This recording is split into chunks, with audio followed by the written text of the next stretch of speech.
ቸልሲ በሊግ ካፕ ትናንትና ምሽት ካርዲፍን አሸንፎ ወደ ግማሽ ፍጻሜ ወደ መጨረሻ አራት ቡድኖች ውስጥ ተቀላቅሏል። ዛሬ ማንቸስተር ሲቲ ይጫወታል። በስፋት የምንመለከታቸው ሁለት ጨዋታዎች ናቸው። ከዛ ውጪ ሌሎች አጫጭር ጉዳዮች እናነሳለን። ባሎን ዶርን ያሸነፈው ኦዝማን ዴምቤሌ አሁንም በድጋሚ ሌላ ሽልማትን ተረክቧል። ትናንትና የፊፋ የዓመቱ ምርጥ ሽልማት ትናንትና ተሰጥቶ ነበረ። ከሽልማቱ ጋር በተያያዘ አወዛጋቢ ነገሮች አሁንም አሉ። በምርጥ 11 ውስጥ ያልተካተቱ ተጫዋቾች አሉ። በእነዚህ ተጫዋቾች ዙሪያ እንዲሁም ምርጫውን እነማን መረጡ፣ ምርጫዎቻቸው እነማን ነበሩ ብለን አንዳንድ ተጫዋቾችን እያነሳን እንነግራችኋለን። ከዛ በተጨማሪ በየቡድኖቹ በኩል እየተሰሙ ያሉ የጉዳት ዜናዎች፣ አዳዲስ መረጃዎችን እየነገርናችሁ እንቆያለን። በተለይ ደግሞ ከማንቸስተር ሲቲ ጋር በተያዘ ጉዳት ዜና አለ። በጣም ያልተጠበቀ አይነት ዜና ነው። ዊሊያም ኤስታቪዮን በተመለከተ በቸልሲ በኩል እስከ መቼ በጉዳት ከሜዳ ይርቃል የሚለውን አሰልጣኝ ኤንዞ ማሬስካ ትናንትና ይፋ አድርጓል። እንመለከተዋለን። ማንቸስተር ዩናይትድ ቤት እነ አማድ ዲያሎ እንዲሁም ብራያን ምቦሞ ወደ አፍሪካ ዋንጫ ሄዷል። ናስር ማዝራዊ ለምንድን ነው በቦርመዝ ጨዋታ ላይ ያልተጫወተው? የሞሮኮ ብሔራዊ ቡድንና የሞሮኮ እግር ኳስ ፌዴሬሽን እንዲሁም የማንቸስተር ዩናይትድን እሰጥ አገባ በስፋት እንመለከተዋለን። በጣም ያልተጠበቀ ዜና ነበረ የተሰማው፣ እንመለከተዋለን። የማኑኤል ኡጋርቴ ዝውውር እንዲሁም ማንቸስተር ዩናይትድ በጥር የዝውውር መስኮት ሊያስፈርሙ የሚፈልግ አንድ ተጫዋች አለ። በአማካኝ ስፍራ ላይ ታይለር አዳምስ ስሙ ሲጠራ ነበረ። እሱ ጉዳት አጋጥሞታል። የእሱ ተተኪ ተብሎ እየተነሳ ያለ ተጫዋች አለ። በጣም ፊዚካሊቲው፣ ቴክኒኩ በጣም አስገራሚ ነው የሚባልለት ተጫዋች በጥር የዝውውር መስኮት ወደ ማንቸስተር ዩናይትድ ሊመጣ ይችላል። የምንመለከተው ጉዳይ ነው። በስፋት እናነሳዋለን። እንዲሁ አርሰናል ቤት ቆየት ብለን የዝውውር ዜናዎች አሉ። አንድሪያ ቤርታ አንድ የሚያደንቁት የግራ መስመር አጥቂ አለ። እሱን ለማምጣት ፍላጎት አላቸው። ነገር ግን ዋጋው በጣም ከፍተኛ ነው ጥሪው እየተባለ እየተነሳ ይገኛል። ከጉዳት ዜናዎችም ጋር በተያዘ ሌሎችም ከኤሲ ሚላን ጋር በተያዘ እየተነሱ ያሉ ዝውውር ጉዳዮች አሉ። አርሰናል ቤትንም ቆየት ብለን የምናነሳቸው የምንነግራችሁ ጉዳዮች አሉ። ለሁሉም በቻላችሁት በያላችሁበት አብራችሁን ቆዩ። ክለቦቻችሁን የተመለከቱ አዳዲስ ጉዳዮችን ይዘናል። በተለይ ደግሞ ከዝውውር ጋር በተያዘ የጥር የዝውውር መስኮት እየተቃረበ ነው። ብዙ እየተነሱ ያሉ እየተነገሩ ያሉ ሀሳቦች አሉ፣ እንመለከታቸዋለን። ቤስት ስፖርትን ሰብስክራይብ በማድረግ ቤተሰብ ሆኑን። ሀሳቦቻችሁን ጻፉልን፣ መልእክቶቻችሁን እንጠብቃለን። በስፋት እንመለስባቸዋለን። ምን መልእክቶች እንደላኳችሁልን ነገ በስፋት የምናነሳው ነው የሚሆነው። ወደ ጉዳዮቻችን እንለፍ። ከዛ አስቀድሜ የማነሳቸው ጥያቄዎች አሉ፣ ተሳትፋችሁን እንፈልጋለን። ይህንን ቪዲዮ ላይክ አድርጋችሁ ጀምሩ። ትናንትና ቸልሲ ያደረገው ጨዋታ ነበር። ካርዲፍን ገጥመው ነበረ። 3-1 በሆነ ውጤት አሸንፏል። የመጀመሪያው አጋማሽ 0-0 በሆነ ውጤት ነበር የተጠናቀቀው። አሌሃንድሮ ጋርናቾ ተቀይሮ ከገባ በኋላ ሁለት ግቦችን አስቆጥሯል። ፔድሮ ኔቶ ሌላኛውን ግብ አስቆጥሮ ጨዋታው በቸልሲ 3-1 አሸናፊነት ተጠናቋል። ከጨዋታው መጠናቀቅ በኋላ ፔድሮ ኔቶ የጨዋታው ኮከብ ተብሎ ተመርጧልና ለአሌሃንድሮ ጋርናቾ ስጠው ብሎ ጋዜጠኛ ይጠይቋል። ለምን አትሰጠውም የጨዋታው ኮከብ የተባለውን ሽልማት ተብሎ ሲጠየቅ ይገባዋል ብዬ አላስብም ብሎ ሲቀልር ተመልክተነዋል። ከቸልሲ ጋር በተያዘ አሁን የመጨረሻ አራት ውስጥ የተቀላቀለ ቡድን ሆኗል። በጣም ወሳኝ ድል እንዳስመዘገበ መናገር ይቻላል። ጥሩ ጨዋታ ነበረ በቸልሲ በኩል። አሰልጣኝ ኤንዞ ማሬስካ ከጨዋታው መጠናቀቅ በኋላ ያነሷቸው ጉዳዮች አሉ። በሳቸው ስንብት ላይ የቸልሲ ደጋፊዎች እስቲ ሀሳቦቻችሁን ጻፉልን። አሰልጣኝ ኤንዞ ማሬስካን ለማሰናበት ቸልሲ ይፈልጋል የሚል ሀሳብ አለ። ለምሳሌ ጄሚ ካራገር የሚያነሳው ተደጋጋሚ ጉዳይ አለ። አሰልጣኝ ኤንዞ ማሬስካን በሌላ ስለመተካት በቸልሲ ባለቤቶች በቸልሲ አመራሮች መካከል ሀሳቦች አሉ። ባለፉት 48 ሰዓታት በቸልሲ መጥፎ ጊዜን አሳልፎ ያለው ብሎ የባለፈው ድል በኋላ በፕሪሚየር ሊጉ የሳምንቱ መጨረሻ ጨዋታ በኋላ የሰጠው አስተያየት ብዙ አነጋጋሪ ነበረ። ትናንትና ለምሳሌ በደጋፊዎቹ ከመጀመሪያ ቀን ጀምሮ በጣም ደስተኛ ነኝ ሲል ነበር። ትናንትናም ለኤንዞ ማሬስካ ድጋፋቸውን ሲሰጡ ነበር በስታንፈርድ ብሪጅ። የእናንተ ሀሳብ ምንድን ነው? አስቀድሜ የጄሚ ካራገርን ጉዳይ ላንሳላችሁ። ከጄሚ ካራገር ጋር በተያዘ ማሬስካ በትልቅ ደረጃ መፎካከር ሃይ ሌቭል እግር ኳስ ላይ መፎካከር የሚችል ኤሊት አሰልጣኝ ነው የሚል አስተያየቱን ሰጥቷል። በዚህ ስብስብ የሚገርም ነገሮችን አሳይቶናል። 2 ዋንጫዎችን አሸንፏል እንደምታውቁት። ከዛ በተጨማሪም ቸልሲን ወደ ቻምፒየንስ ሊግ መልሷል። ባለፈው የውድድር ዘመን ያሳካቸው ስኬቶች ናቸውና ቶፕ 3 ከሚባሉ ክለቦች መካከል አንዱ መሆን ይችላል። በእርግጥ አሁን በዛ ደረጃ ላይ አይገኝም ይላል ጄሚ ካራገር በሚያነሳቸው ሀሳቦች ላይ። ከዛ በተጨማሪ ግን ከየትኛውም ኤሊት ማናጀር ጋር ለምሳሌ ከአርነ ስሎት ጋር፣ ከሚኬል አርቴታ ጋር፣ ከፔፕ ጋርዲዮላ ጋር መፎካከር፣ ጨዋታ ማሸነፍ የሚችል ታክቲካሊ በጣም የሚገርም አሰልጣኝ ነው። ቸልሲ በእርግጥ ሌላ አሰልጣኝ ማግኘት እንደሚችሉ የተሻለ ከኤንዞ ማሬስካ የተሻለ አሰልጣኝ ማግኘት እንደሚችሉ ያስባሉ። በቀላሉ ያንንም ሊያደርጉት ይችላሉ። ነገር ግን በጣም ወረስት ውሳኔ ይመስለኛል ይላል። ምክንያቱም ደግሞ እንደዛ በተደረገ ቁጥር በቶትናም ሆትስፐር የተፈጠረውን ተመልከቱ፣ በማንቸስተር ዩናይትድም ላለፉት ዓመታት የነበረውን ተመልከቱ ብሎ ያልፏል። የእናንተን ሀሳብ ጻፉልን። ከዚሁ ጋር በተያያዘ የቸልሲን ጉዳዮች ጠቅላላ አድርጌ ልለፍና የዝውውር ጉዳዮችን ወደ በኋላ መለሳለሁ። ከጉዳት ዜናዎች ጋር በተያያዘ ባለፉት ጊዜያት ላይ በቅርብ ጨዋታዎች ላይ በቸልሲ ደስተኛ አይደለም። በተቀያሪ ወንበር ላይ መቀመጡ ሲባልለት የነበረው ወላም ኤስታቪዮን በተመለከተ ትናንትና በጉዳት ምክንያት አልነበረም። በቀጣይ በሳምንቱ መጨረሻ በሚደረገው የኒውካስትል ዩናይትድ ጨዋታ ላይም ኤስታቪዮ አይኖርም። እንዲሁ በቀጣይ ጨዋታዎችም ላይ የሚኖረው ነገር እንመለከታለን ከጨዋታ የሚል አስተያየቱን ሰጥቷል አሰልጣኝ ኤንዞ ማሬስካ። ስለዚህ ኤስታቪዮ አለመኖር ትንሽ ለቸልሲ ማጣት ነው ብለን እናስባለን። ዳሪዮ ኤሶጆ በጣም ባለፉት ጊዜያት ላይ በጉዳት ምክንያት ከራቁ የቸልሲ ተጫዋቾች መካከል አንዱ ነው። ጥሩ አቅም ያለው ተጫዋች፣ በጣም ጥሩ ተጫዋች ነው። እሱም በቀጣይ ቀናት ላይ ይመለሳል ወደ ዋናው ቡድን ተብሎ ይጠበቃል። የሞይሰስ ካይሴዶ ትናንትና ከቅጣት በኋላ በሜዳ ላይ ተሰልፎ በመጀመሪያ አሰላለፍ ተመልክተናል። ቸልሲ 3-1 በሆነው ውጤት ያሸነፈበት ጨዋታ ላይ እነዚህን ጉዳዮች በዋነኝነት ተመልክተናል። ትናንትና ባርሰሎና የስፔን አራተኛ የሊግ እርከን ላይ ወይም በመደበኛው ሶስተኛ ነን ፕሮፌሽናል የሆነ ሊግ ላይ የሚጫወተውን ጓድላሃራን ገጥሞ ነበረ። 2-0 በሆነ ውጤት አሸንፏል። የመጨረሻዎቹ ደቂቃዎች ላይ የተቆጠሩ ግቦች ናቸው። ማርከስ ራሽፈርድ 18ኛ የግብ ተሳትፎን ሰዓትና ግብ አስቆጥሯል። ወደ ባርሰሎና ከሄደ 18ኛ የግብ ተሳትፎን ዘንድሮ አስመዝግቧል። በአሲስት ረገድ የሚገርም ቁጥሮች አሉት።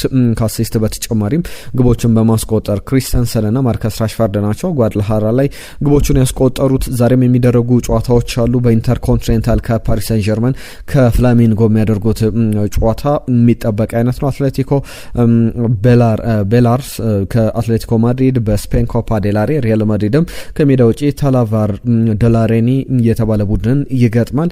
5 ሰዓት ላይ የሚደረግ ነው። በእንግሊዝ ደግሞ ማንቸስተር ሲቲ ከብሬንትፎርድ የመጨረሻ የካርሊንግ ካፕ ወይም የሊግ ካፕ 4 ቡድኖች ውስጥ ለመካተት ቸልሲ ብቻውን ቀድሞ ተገኝቷል።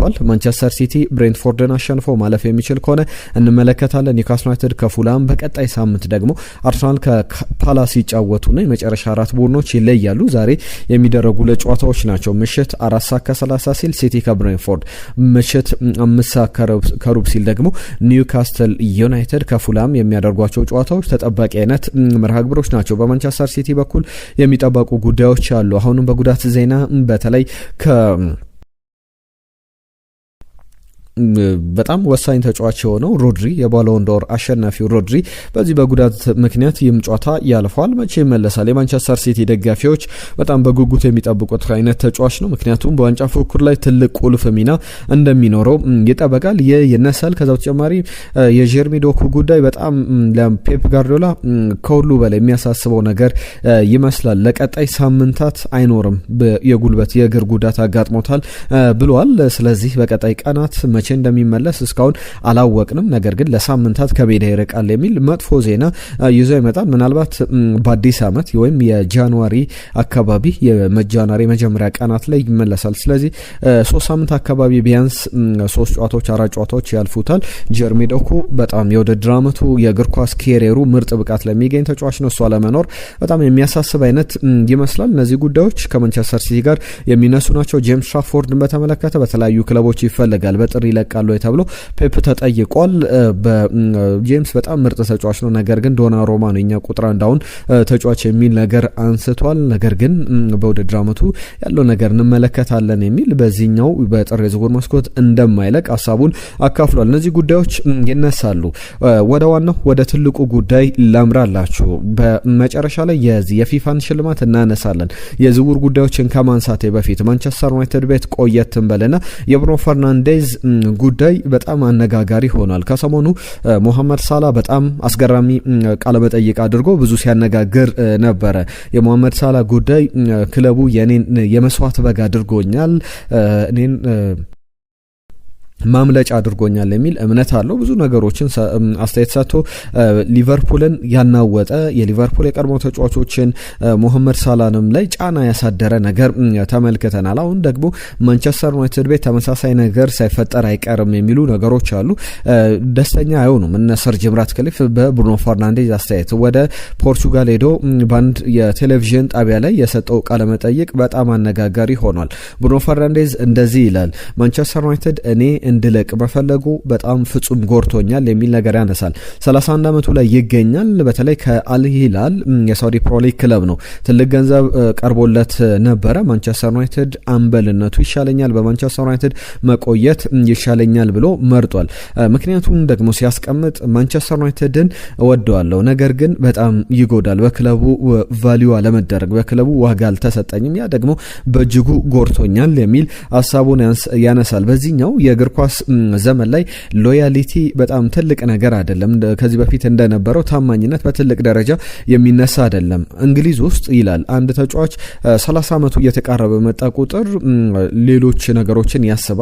ገንዘብ የሚሰራበትን ወይም ደግሞ በክለቦች ደግሞ እንደ ፈርኒቸር ይታያል። እንደ አሮጌ ፈርኒቸር በአዲስ ፈርኒቸር ለመቀየር እሱን ለማስወጣት የሚደረጉ ጥረቶች አሉ። 30 ዓመት በቀረበ ቁጥር ያ ፍጹም ተቀባይነት የሌለው ነው። ማንቸስተር ዩናይትድም እንደ አንድ ፈርኒቸር ነው የቆጠረኝ የሚል አስተያየቱን ሰጥቷል። መልቀቅ ይችል ነበረ።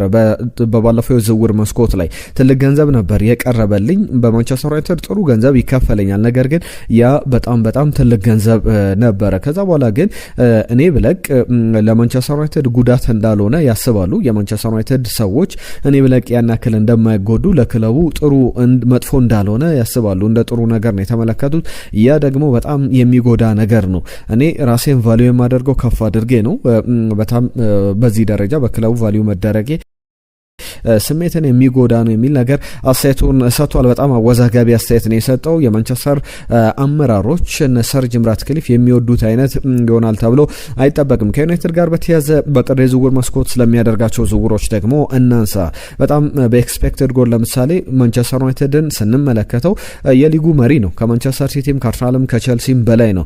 ለምሳሌ ቶፕ 3 ስንመለከት በኤክስጂ ፊሎሶፊ ስታት መሰረት ማንቸስተር ዩናይትድ በኤክስፔክትድ ጎል በ33.86 ይመራል። ማንቸስተር ሲቲ 31.89 ነው። ቸልሲ 30.18 ነው።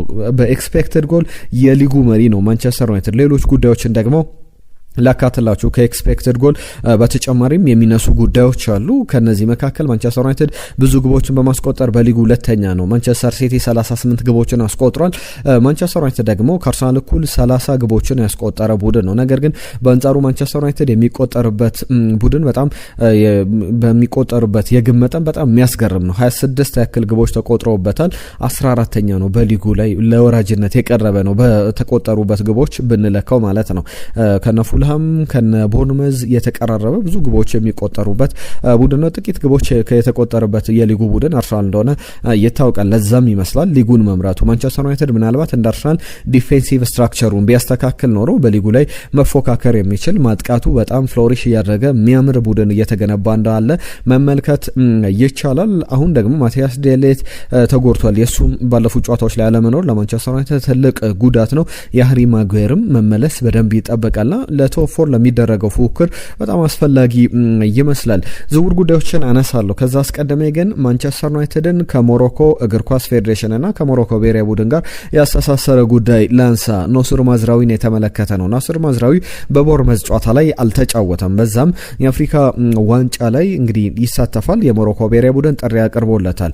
ፊፋ ደግሞ የአፍሪካ ዋንጫ ላይ የሚሳተፉ ተጫዋቾች በክለቦቻቸው ብሔራዊ ቡድኖቻቸው ጨዋታ ከማድረጋቸው 7 ቀናት በፊት እንዲለቀቁ ይወስናል። በቀጣይ ደግሞ የሚደረገው ጨዋታ የማንቸስተር ዩናይትድ ቦርመዝ ከተደረገ በኋላ ከ7 ቀናት ባነሰ ጊዜ ነው ሞሮኮ ኮሞሮስን የምትገጥመው። ስለዚህ ያ ደግሞ በሞሮኮ ብሔራዊ ቡድን ተቀባይነት አላገኘም። ማንቸስተር ዩናይትድ በጣም በጥብቅ ጠይቆ ነበር ናስር ማዝራዊን ለማቆየት የቦርመዝን ጨዋታ እንዲጫወት። ነገር ግን የሞሮኮ ብሔራዊ ቡድን ፈቃደኝነት አልታየም። ስለዚህ በቀጣይ የሞሮኮ ብሔራዊ ቡድን በማንቸስተር ዩናይትድ በኩል ጫና አሳድሮ ተጫዋቹ ወዲያው ወደ ሞሮኮ ብሔራዊ ቡድን ሄዷል። ያ ደግሞ ፊፋንም ጠይቆ ነበር ማንቸስተር ዩናይትድ። ነገር ግን ፊፋ ከሞሮኮ ብሔራዊ ቡድን ጋር ነው የወገነው።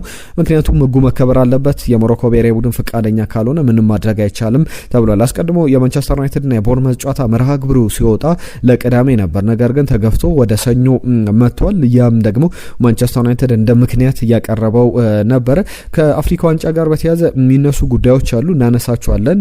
በተለይ አንድ አስገራሚ ጉዳይ ሰምተናል ከናይጄሪያ ብሔራዊ ቡድን ጋር በተያያዘ እንመለስበታለን። በማንቸስተር ዩናይትድ ቤት ግን አማካኝ ስፍራ ላይ እየተፈለገ ያለ ተጫዋች አለ። በተለይ ከአፍሪካ ዋንጫ በኋላ ወደ ማንቸስተር ዩናይትድ ሊመጣ የሚችል የቱርክ ክለቦች በጥር የዝውውር መስኮት ማኑኤል ኦጋርቴን በጥሩ መንገድ ማስፈረም ይፈልጋሉ። ትልቅ ክለቦች ይፈልጉታል። ማንቸስተር ዩናይትድ ደግሞ በጣም ፍላጎት አለው ተጫዋቹን ብዙ ሳይከስር ለመሸጥ እስከ 20 ሚሊዮን ፓውንድ እስከ 30 ሚሊዮን ፓውንድ ከማኑኤል ኦጋርቴ ዝውውር ማግኘት ቢችል በጣም ፍጹም ፈቃደኛ ነው። የማንቸስተር ዩናይትድ ትልቅ ዝውውሮች ስህተቶች ተብሎ ከሚጠሩ ስሞች መካከል አንዱ ነው። ምክንያቱም በፓሪስ ሰን ጀርመን የማይፈለግን ተጫዋች በዚህን ያክል ክፍያ ተከፍሎ ማምጣት በጣም ለመጀመሪያ አማራጭነት አይደለም፣ በሁለተኛ አማራጭነት እንኳን በፓሪስ ሰን ጀርመን እየተጠቀሙት ላልነበረ ተጫዋች ይህንን ያክል ክፍያ መደራደር አቅሙን ማንቸስተር ዩናይትድ ያጣበት ዝውውር መካከል የሚጠቀስ ነውና ማኑኤል ኦጋርቴ መልቀቁ ማንቸስተር ዩናይትድ በአቅም ደረጃ ሌሎች ተጫዋቾች ላይ ፊቱን እንዲያዞር ያደርጓል የሚሉ ሀሳቦች አሉ። ከዩናይትድ ጋር በተያያዘ ሁለት አማካዮች ስማቸው ይነሳል። በእርግጥ አንደኛው ጉዳት አጋጥሞታል። ጉዳቱ ምን ያክል ከሜዳ ያርቋል የሚለው ገና አልተወሰነም። የቦርንመዝና የማንቸስተር ዩናይትድ ጨዋታ ላይ የመጀመሪያዎቹ ገና 5 ደቂቃ ሳይሞላ ተቀይሮ የወጣው ታይለር አዳምስ እስከ 40 ሚሊዮን ፓውንድ ይገመታል ማንቸስተር ዩናይትድ ይፈልገዋል በሚል እነ ዴይሊ ሜል፣ ቴሌግራፍ ይዞት የወጡት ዘገባ ነበር ባለፉት ቀናት። እሱን በተመለከተ አሁንም ዩናይትድ የተጫዋቹን ከጉዳት ማገገምና በጣም ጉዳት የሚያጋጥም የሚጎዳ አይነት ተጫዋች አይደለም። ዘንድሮ አብዛኞቹን የሊግ ጨዋታዎች ተጫውቷል። ወደ 15 ያክል ጨዋታዎች ላይ ተጫውቶ ተመልክተናልና ብዙ ድንቅ የሚባል ጥሩ ተጫዋች ነውና የሱም መጎዳት በጣም አሳስቦታል።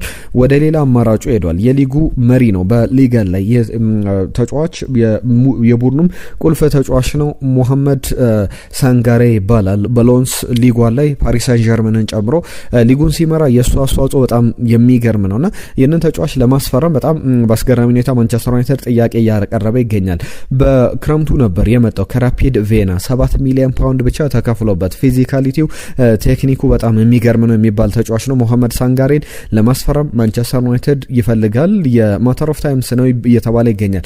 በማሊ ብሔራዊ ቡድን በአፍሪካ ዋንጫ ላይ ልትመለከቱት ትችላላችሁ። ከሎንስ ጋር አስገራሚ ጅማሮ አድርጋል። ሞሮኮ ላይም የማሊ ብሔራዊ ቡድን ይወክላል። ከዛ በኋላ ማንቸስተር ዩናይትድ በተለይ የማሊ ብሔራዊ ቡድን ላይም የሚያሳየውን ብቃት ተመልክቶ ተጫዋቹን በደንብ በጥሩ መንገድ ማስፈረም ይፈልጋል። ገና ወጣት ተጫዋች ነው፣ 23 ዓመቱ ላይ ይገኛል። በክረምቱ ትልልቅ ዝውውሮችን ከማድረጉ በፊት ይህንን ተጫዋች በዚህ በጥር የዝውውር መስኮት እንደ ጊዜያዊ ማስታገሻ እንደ ጊዜያዊ ሕክምና ይመለከተዋል ተብሎ ይጠበቃል። በአፍሪካ ዋንጫ ላይ የማሊ ብሔራዊ ቡድን ላይ ሞሐመድ ሳንጋሬን በማንቸስተር ዩናይትድ ደግሞ ከጥር የዝውውር መስኮት በኋላ ልንመለከተው እንችላለን። የሚጠበቅ አይነት ጉዳይ ነው። ከዩናይትድ ጋር በተያያዘ የናይጄሪያ ብሔራዊ ቡድን ጉዳይ ላንሳላችሁ። ዲሞክራቲክ ሪፐብሊክ ኮንጎ ናይጄሪያን አሸንፋ ወደ ኢንተርኮንቲኔንታል ፕሌይኦፍ አልፋ ነበረ። ለዓለም ዋንጫ ለማለፍ ሰፊ እድል ካላቸው ብሔራዊ ቡድኖች መካከል አፍሪካ 10ኛ ሀገር እንዲኖራት ታስችላለች። ናይጄሪያን ነበር በመጨረሻ ጨዋታ ያሸነፈችው። የናይጄሪያ እግር ኳስ ፌዴሬሽን ፔቲሽን አፈራርሞ ፊርሞችን አፈራርሞ ከዛ በተጨማሪ ክሶችንም ለፊፋ ልኳል።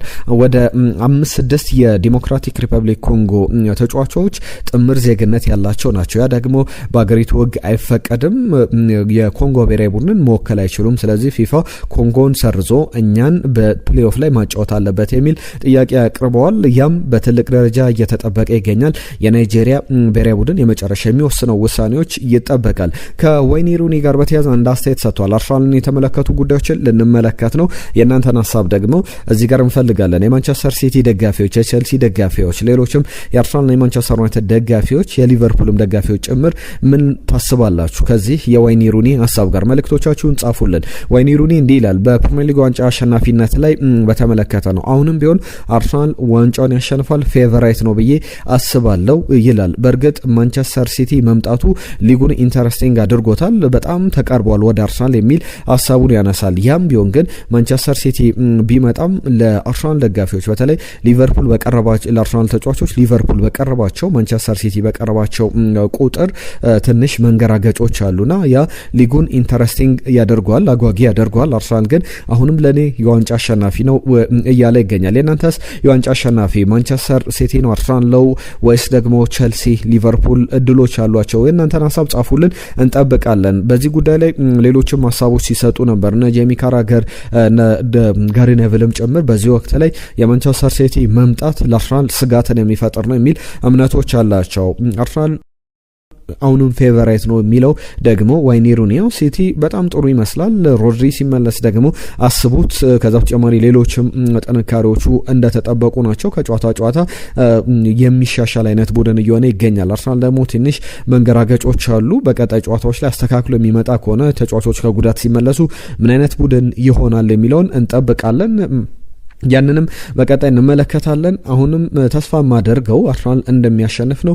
እንዲያሸንፍም ፈልጋለሁ። አርሰናል እንዲያሸንፈው ነው ሊጉን የምፈልገው። ነገር ግን እንደ አርሰናል ደጋፊዎችም ለአርሰናል ደጋፊዎች ስጋታቸው ትክክል ይመስላል። በማንቸስተር ሲቲ ግን ስጋት የሚገባቸው የማንቸስተር ሲቲ መምጣት የሚያሰጋቸው አርሰናል ተጫዋቾች ካሉ የእብደት ነው፣ ኢትስ ክሬዚ የሚል ሀሳቡን ልኳል። የእናንተን መልእክቶችም ጻፉልን፣ እንጠብቃለን። ከአርሰናል ጋር በተያያዘ አንዱ ለዝውውሮች አሉ። ቤን ጃኮብስን በተመለከተ በጣም በዚህ በክረምቱ የዝውውር መስኮት ላይ ፍሎሪሽ ካደረጉ ጋዜጠኞች መካከል በጣም ታማኒነት ያላቸው ትልልቅ ዘገባዎችን በዝውውር ላይ ከሰሩ ጋዜጠኞች መካከል አንዱ ነው። አሁን ከዳቪድ ኦርነስቲን ከነሳሚ ማክበል መካከል የሚጠቀስ ሆኗል። ዳቪድ ኦርነስቲንን በተለይ የዚህ የፋብሪዚዮ ሮማኖ ዘገባዎች አንዳንድ ጊዜ የተኮረጁ የውሸት ዜናዎች ይበዟቸዋል በሚል ይነሳሉና ቤን ጃኮብስ ከዛም በተሻለ ደረጃ በጣም ጥሩ ዘገባዎችን ይዞ የሚወጣ ነው። አሁን ደግሞ አርሰናልን በተመለከተ ሁለት ጉዳዮችን አንስቷል። በዋነኝነት የሌፍት ዊንገር የመስመር አጥቂ እንዲሁም ደግሞ የሚድፊልደር ስምን ያነሳው 2026 ላይ ጀምሮ የሚሰሙ ስሞች ናቸው። ባለፉት ቀናትም ስናነሳው ነበር። አዩብ ቡዋዲን በተመለከተ እየተነሳ ያለ ጉዳይ ነው። አዩብ ቡዋዲን 2026 ላይ አርሰናል ቀዳሚ ፈራሚ ሊያደርገው ይችላል። ያም ሰፊ ድል ካላቸው ክለቦች መካከል አንዱ ነው። ፓሪስ ሴን ጀርመንም ቸልሲም በተጫዋቹ ላይ ፍላጎት አላቸው። ነገር ግን ከሊል ለማስፈረም አርሰናል የተሻለ እድል አለው። ተጫዋቹን በጥብቅ እየፈለገ ይገኛል የሚል አንድ ነገር አንስቷል። የቡዋዲ ጉዳይ በሊል ገና 18 ዓመቱ ያለ ወደ 50 ያክል የሊግ ጨዋታዎችን የተጫወተ በጣም በጥሩ አቅም ላይ ያለ ተጫዋች ነውና መፈለጉ የሚያስገርም አይደለም። በጥሩ ደረጃ ወደ ፕሪሚየር ሊጉ መጥቶ ሊጫወት ይችላል። አርሰናልም የቀጣይ ጊዜ የሚድፊልደር አማራጩ አድርጎ አማካኝ ስፍራ ላይ ይዞት በዋናነት እየተንቀሳቀሰ ይገኛል። ሌላኛው ጉዳይ ደግሞ የቤን ጃኮብስ ዘገባ አንድሪያ ቤርታ አንድ የሚወዱ ተጫዋች አለ ብሎ ያስቀምጣል። በተለይ አርሰናል በሌፍት ዊንገር ቦታ ላይ የግራ መስመር አጥቂ ቦታ ላይ ትሮሳር እንዲሁም ደግሞ ጋብሪኤል ማርቲኔሊ እንዲሁም ደግሞ ሌላኛው አማራጭ ኖኒ ማዱኬ አለ። ሶስት ተጫዋቾች አሉት። በተለይ ኖኒ ማዱኬ የቀይ መስመር ተጫዋች ነው። ነገር ግን በግራም ሲጠቀምበት ሚኬል አርቴታ ተመልክተናል። ከነዚህ ሁለት ተጫዋቾችም በበለጠ ጥሩ ደረጃ ላይ ያሉ ተጫዋቾችን ይፈልጋል። ለምሳሌ አንቶኒ ጎርደን ስሙ ሲጠቀስ ነበር። ካንን ዩልዲዝንም በተመለከተ በቅርበት እየተከታተለ ይገኛል። ከነ ጆርጌ ሜንዴዝ ጋር ንግግሮች አሉ። የአርሰናል ወኪሎች እንዲሁም የጆርጌ ሜንዴዝም የተጫዋቹ ወኪልነት ንግግሮች እንደነበሩ ሲነሳ ነበር። ነገር ግን አንድሪያ ቤርታ በስፔን የሚያውቁት በጣም የሚወዱት በአርሰናል መመልከት የሚፈልጉት አንድ ተጫዋች አለ ተብሎ እየተዘገበ ይገኛል። ይህም ተጫዋች ሮድሪጎ ነው። ብራዚላዊን ሮድሪጎ ለማስፈረም ፍላጎት አለው በአርሰናል በኩል። አንድሪያ ቤርታም እሱ ነው መምጣት ያለበት የሚል ውሳኔ ወስኗል ይላል ቤን ጃኮብስ። ነገር ግን በአርሰናል በኩል ትልቅ ስጋት የሆነው የተጫዋቹ ቶታል ኮስት በጣም ከፍተኛ ነው። ደሞዙ ከዛ በተጨማሪ እስከ 85 ሚሊዮን ዩሮ ሪያል ማድሪድ ይፈልጋል ሲባል ነበር በቅርብ። በእርግጥ አንዳንድ ሪፖርቶችን ተመልክተናል። 70 ሚሊዮን 60 ሚሊዮን ዩሮ አካባቢ ሪያል ማድሪድ ለተጫዋቹ ዝውውር ቢቀርብለት ሊወስድ ይችላል፣ አማራጩን ሊመለከት ይችላል የሚሉ ጉዳዮች ሲወጡ ነበርና በቀጣይ ጊዜያት ላይ ሊነሱ የሚችሉ ጉዳዮች መካከል አንደኛው ነው። በስፋት እንመለከቷለን። ሌሎች ጉዳዮችን ላንሳላችሁ። ከዝውውር ጉዳዮች ወጣ ብለን የጉዳት ዜናዎችን ስንመለከት አርሰናል ባለፈው የውድድር ዘመን ላይ ብዙ ጉዳቶችን ያጋጠመው ክለብ ነው። 70 ያክል ጉዳቶችን አስመዝግቧል የሚል አንድ ሪፖርት ተመልክቻለሁ። በቅርብ ጊዜያት ላይ ከጉዳት ዜናዎች ጋር በተያያዘ ብዙ ጉዳዮች እየወጡ ይገኛሉ። በፕሪሚየር ሊግ ክለቦች መካከል የወጣ የጉዳት ራንኪንግ ነው፣ ደረጃ ነው። ቴብሉን ስንመለከት አርሰናል ብዙ ጉዳቶችን በማስመዝገብ ቀዳሚ ነው። ሃውደን ኢንሹራንስ ብሮከር የተባለ አንድ የኢንሹራንስ ተቋም ይዞት የወጣው መረጃ ነው። 70 ጉዳቶችን አስመዝግቧል። ማንቸስተር ዩናይትድ 68፣ ማንቸስተር ሲቲ 53፣ ቼልሲ 54፣ ከዛ ተጨማሪ ቶትናም 62፣ ሊቨርፑል 47 ጉዳቶችን በማስመዝገብ የፕሪሚየር ሊጉ ቀዳሚ ቡድኖች መካከል እነዚህ ቶፕ 6 ቡድኖች የሚጠቀሱ ናቸው። አርሰናል ግን ከሁሉም ቡድኖች ቀዳሚ ነው በኮስት ደረጃ። ነገር ግን ብዙ ጨዋታ ያመለጣቸው የማንቸስተር ሲቲ ተጫዋቾች ናቸው። ኮስትን በማድረግ ረገድ ብዙ ጨዋታ ላይ ኮስት ያደረጋቸው ለምሳሌ ማንቸስተር ሲቲ በአንዳንድ ጉዳቶች 41,000 በአጠቃላይ በጉዳቶቹ በእነዚህ 53 ጉዳቶች 41.22 ሚሊየን ፓውንድ አካባቢ አጥቷል። አርሰናልን ስንመለከት 29 ሚሊየን አካባቢ፣ ማንቸስተር ዩናይትድ ደግሞ 32 ሚሊየን ፓውንድ አካባቢ አጥተዋልና በጉዳት ደረጃ እነዚህ የሚጠቀሱ ናቸው። የዓለማችን ምርጥ ተጫዋች የፊፋ ትናንትና ይፋ ሆኗል። ኦዝማን ዴምቤሌ ባሎንዶር እንዳሸነፈው በዚህም በፊፋ ምርጥ ላይም ሽልማቱን ተረክቧል። ከዛ ውጪም የሚነሱ ጉዳዮች አሉ። የምርጥ 11ም ይፋ ሲደረግ አንዳንድ አነጋጋሪ ጉዳዮች ነበሩ። ዴክላን ራይስ የዓመቱ እጩ ውስጥ ነበረ። የፑሽካሽ አዋርድ ሳይመረጥ ቀርቷል። ባለፉት ዓመታት ላይ ለምሳሌ በተመሳሳይ 2025 ላይ ኦዝማን ዴምቤሌ ባሎንዶሩንም የፊፋ ምርጥንም አሸንፏል። 2024 ላይ ባሎንዶሩን ሮድሪ ከማንቸስተር ሲቲ የፊፋ ምርጥን ደግሞ ቪኒ ጁኒየር ማሸነፉ ይታወቃል። 2023 ላይ ሜሲ ሁለቱንም በተመሳሳይ አሸንፏል። 2022 ላይ ሜሲ የፊፋን ሽልማት ባሎንዶሩን ደግሞ ያሸነፈው ካረም ቤንዜማ ነበረ። 2022 ላይ ባሎንዶሩን ሊዮኔል ሜሲ፣ ከዛ በተጨማሪ 2021 ላይ ባሎንዶሩን ሊዮኔል ሜሲ የፊፋ ምርጥን ደግሞ ያሸነፈው እንደሚታወቀው ሮበርት ሌቫንዶቭስኪ እንደነበረ ይታወቃል። እነዚህ ጉዳዮች ይነሳሉ። ከፊፋ ጋር በተያያዘ ሁሌም የምርጫ ጉዳይ ይነሳል። ምርጥ 11 ላይ ለምሳሌ ሄርሊንግ ብራውት ሃላንድ አልተካተተም፣ አስገራሚ ነው። ዴክላን ራይስ አልተካተተም፣ አስገራሚ ነው። ሃሪኬን አልተካተተም፣ በጣም የሚያስገርም ነው። መካተት አለበት የምትሉትን ስሞች ትነግሩኛላችሁ። ምርጥ 11ን አነሳላችኋለሁ። ኬሊያን ኤምባፔ የለም፣ ራፊኒያ የለም። እነዚህ ጉዳዮች በጣም የሚያስገርሙ ናቸው። ኮል ፓልመር ምርጥ 11 ውስጥ የተካተተ ተጫዋች ነው። ላሚን ያማል፣ ኦዝማን ዴምቤሌ፣ ፔድሪ፣ ጁድ ቤሊንጋም፣ ቪቲኒያ ከፊት አማካኝ ስፍራ ላይ የተካተቱ ናቸው። ተከላካይ ላይ ቨርጂል ቫንዳይክ፣ ዊሊያም ፓቾ፣ አኪሚና ሜንዴሽ የፓሪስ ሰን ጀርማን ተጫዋቾች በደንብ የበዙበት ነው። ግብ ጠባቂ ላይ ደግሞ ጃንሉጂ ዶናሩማ ተካቷል። ነገር ግን የኬሊያን ኤምባፔ በውድድር ዓመቱ 2025 ላይ 73 ግቦችን የግብ ተሳትፎ ነበረው። 67 የግብ ተሳትፎ ያለው ሃሪኬን ነው። 63 የግብ ተሳትፎ ያለው ደግሞ ሄርሊንግ ብራውት ሃላንድ ነው። እነዚህ ተጫዋቾች አለመካተታቸው በጣም የሚያስገርም ነው። አንድ ሁለት ጉዳዮችን ላንሳላችሁ። ለምሳሌ ምርጫዎችን ስንመለከት ማንን መረጡ? ለምሳሌ ሀኪሚን ብንመለከት በጣም በአስገራሚ ሁኔታ ከኦዝማን ዴምቤሌ ይልቅ ጓደኛውን ኬሊያን ኤምባፔን ያስቀደመበት ነበረ። ኬሊያን ኤምባፔ አንደኛ፣ ኦዝማን ዴምቤሌ ሁለተኛ፣ ራፊኒያ ሶስተኛ። የሞሮኮ ብሔራዊ ቡድን አምበል ነው። የብሔራዊ ቡድኖች አምበል እንደሚመርጡ ይታወቃል። ቨርጂል ቫንዳይክ የመረጠው የመጀመሪያው ሞሐመድ ሳላ ነው። ሁለተኛው ደግሞ ኦዝማን ዴምቤሌ ነው። ሶስተኛው ደግሞ ኑኖ ሜንዴዝ ነው። የአርሰናሉን አምበል ማርቲን ኦዴጋርድን ስንመለከት በኖርዌይ ብሔራዊ ቡድንም አምበል እንደሆነ ይታወቃል። ኦዝማን ዴምቤሌ፣ ቪቲኒያና ሃሪኬንን መርጧል። የእሱ እንኳን የተሻለ ይመስላል። ለምሳሌ ሮበርት ሌቫንዶቭስኪን ስንመለከት ላሚን ያማል፣ ራፊኒያን፣ ፔድሪን የመረጠው በጣም የሚያስቅ ነው። አብዛኞቹ በጣም ያስቃሉ። በርናንዶ ሲልቫ የሀገሩ ልጅ ቪቲኒያን ከኦዝማን ዴምቤሌ አስመርጧል። ኡናይ ሲሞን የስፔን ብሔራዊ ቡድን አምበል ነው። ግብ ጠባቂው አትሌቲክ ቢልባኦ ግብ ጠባቂ ላሚን ያማልን፣ ፔድሪን እንዲሁም ደግሞ ሜንዴዥን ነው ያስመረጠው። ግራኒት ዣካ፣ ኦዝማን ዴምቤሌ፣ አሽራፍ ሀኪሚ ላሚን ያማልን መርጧል። አብዛኞቹ በጣም በሚያስገርም ሁኔታ የሚያስገርም ምርጫዎችን የተመለከትንባቸው ሆነው አግኝተናቸዋል። በጣም ፌር ያልሆነ ውድድር ሊሆን እንደሚችል በጣም የሚገመት አይነት ነው። አብዛኞቹ ቡድኖች ለምሳሌ ሃሪኬን በእንግሊዝ ብሔራዊ ቡድን በኩል አምበልነቱን ተጠቅሞ ጁድ ቤሊንጋምን አልመረጠም። ኦዝማን ዴምቤሌን፣ ቪቺኒያን እንዲሁም ደግሞ መሐመድ ሳላን ከ1 እስከ 3 መርጧል። ሉካ ሞድሪች ለአማካዩ ቪቺኒያ ቅድሚያ ሰጥቷል። ኦዝማን ዴምቤሌን ሁለተኛ፣ ላሚን ያማልን ሶስተኛ አድርጎ መርጧል። ሌሎችም ስሞችን በደንብ አነጋጋሪ ስሞችን ጆሹዋ ኪሚችን ብንመለከት ቪቺኒያን አንደኛ፣ የቡድን አጋሩን ሃሪኬንን ሁለተኛ፣ ፔድሪን ሶስተኛ። ለአማካዮች የበለጠ ያደለ ምርጫ እንዳደረገ መናገር ይቻላል። ማርኪኒዮስን ብንመለከት ኦዝማን ዴምቤሌን አንደኛ አድርጓል። የቡድን አጋሩን ራፊኒያን ሁለተኛ በማድረግ መርጧል። ሊዮኔል ሜሲ ሃሪኬንን አላካተተም፣ ሌሎችንም ተጫዋቾች አላካተተም። ቶፕ 3 ውስጥ ኦዝማን ዴምቤሌ፣ ኬሊያን ኤምባፔና ላሚን ያማልን መርጧል። ለሁሉም እነዚህ በጣም የሚያነጋግሩ ምርጫዎች ነበሩ። ሀሳቦቻችሁን ጻፉልን። በምርጫው በአጠቃላይ በሌሎችም ሂደት ጊዜያቶች ላይ ያነሳናቸውን ጉዳዮች መልእክቶቻችሁን ጠብቃለን። ቤስት ስፖርትን ሰብስክራይብ አድርጉ፣ ቤተሰብ ሁኑን። አዳዲስ ጉዳዮችን ይዘን እንመለሳለን። በአዳዲስ መረጃዎች ጊዜያችሁን ስለምትሰጡን አብራችሁን ስለነበራችሁ ከልብ እናመሰግናለን። ጤና ይስጥልን።